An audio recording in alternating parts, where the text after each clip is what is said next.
Hey, good morning. I'm back. As I was looking at today's scripture, reminded me of what you see on Netflix or something. It's pleasure, fame, money, sex, drugs. That's what the scripture talks about today. In Ecclesiastes chapter 2, Solomon said, I said to myself, come, let's try pleasure. Let's look for good things in life. But I found that this too was meaningless. So I said, laughter is silly. What good does it do to seek pleasure? And after much thought, I decided to cheer myself up with wine. And while still seeking wisdom, I clutched at foolishness. And in this way, I tried to experience the only happiness most people find during their brief life in this world.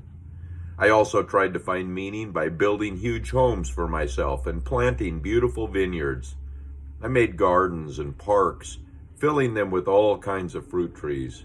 I built reservoirs to collect the water, to irrigate my many flourishing groves. I bought slaves, both men and women, and others were born into my household. I also owned large herds and flocks, more than any other king who had lived in Jerusalem before me. I collected great sums of silver and gold, the treasure of many kings and provinces. I hired wonderful singers, both men and women, had many beautiful concubines. I had everything a man could desire. So I became greater than all who had lived in Jerusalem before me, and my wisdom never failed me. Anything I wanted, I would take. I denied myself no pleasure. I even found great pleasure in hard work, a reward for all my labors.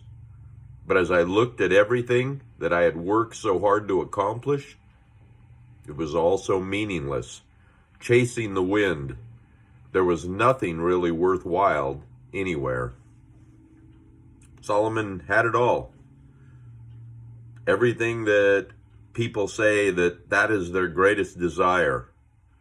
He even mentions that many times most people find during their brief life in this world this little piece of happiness that they find in pleasure, fame, money, sex, and drugs.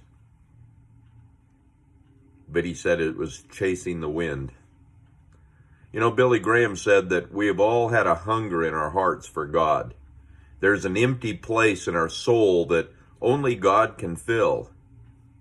And in Psalms, chapter 42, it says, my soul thirsts for God, for the living God. Where can I go and meet with God?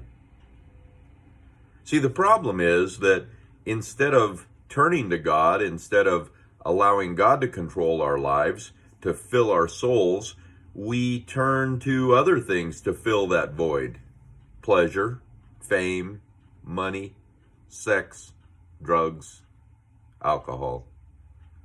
Some even turn to false philosophies, false religions, the thought of the day, hoping that those will lead to truth, to fill that empty place in their lives.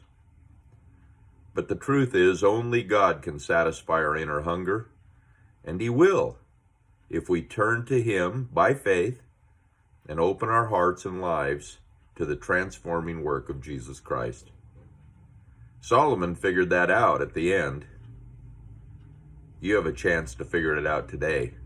So let's get it done. God bless you.